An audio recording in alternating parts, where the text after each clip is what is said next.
ay rated SPG, striktong patnubay at gabay ng magulang.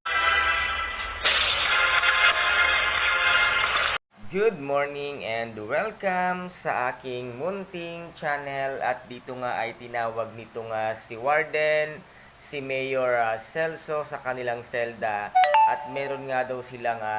isang pag-uusapan na kung saan nga ay nagtanong itong si Mang Celso na kung ano ba ang lakad nila at kung mayroon ba silang lakad ngayong gabi. Wala naman ang sagot dito ni Warden, ngunit sabi niya nga ay sila Bong ang may lakad ngayong gabi, at dito nga ay narinig ito ni Tanggol na kung saan nga ay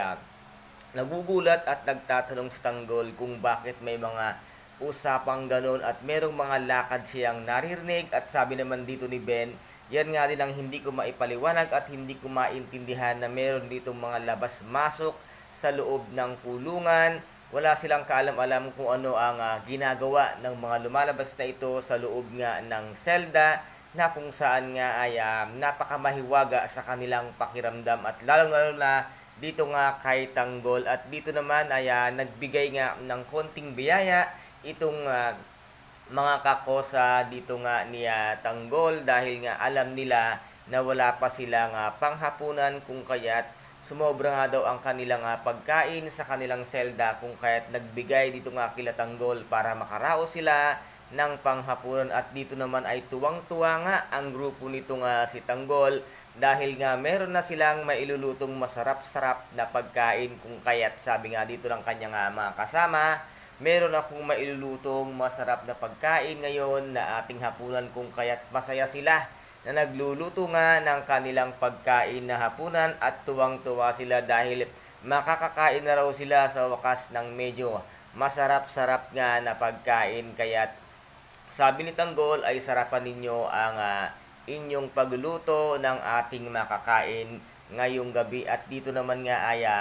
magugulat na rin itong si Tanggol, dahil nga ipapatawag na siya nitong si Chief Espinas upang ihanda sa mga lakad dapat niyang gawin, dahil nga itong si Bong ay papalpak na naman siya sa lakad niya ngayong gabi. Kaya't ihahanda na nitong si Babol si Tanggol upang gampanan ang pagiging isang hitman sa labas ng selda, na kung saan nga ay titirahin nila ang mga taong taliwas sa gobyerno at ang mga masasama na pinapatira nga ng bawat nasa gobyerno. Kung kaya't itong si Tanggol ang siyang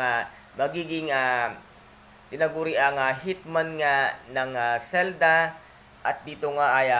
kaiilagan siya at hahangaan siya ng karamihan sa loob ng rehas, dahil nga magkakaroon ng isang riot dahil sa selos at galit nga nitong si Bong, na kung saan itong si Bong ay makikitil niya ang kanyang buhay. And guys, ito ho ang ating pakaabangan dito nga sa tinaguri ang pambansang teleserye FPJ, ang Batang Quiapo. At kung nagustuhan po ninyo ang aking video for today, paki-subscribe na lamang po ng aking channel, paki-like and share din po para maging update kayo sa lahat ng gagawin kong video. Maraming salamat po. Ingat, God bless, and bye-bye!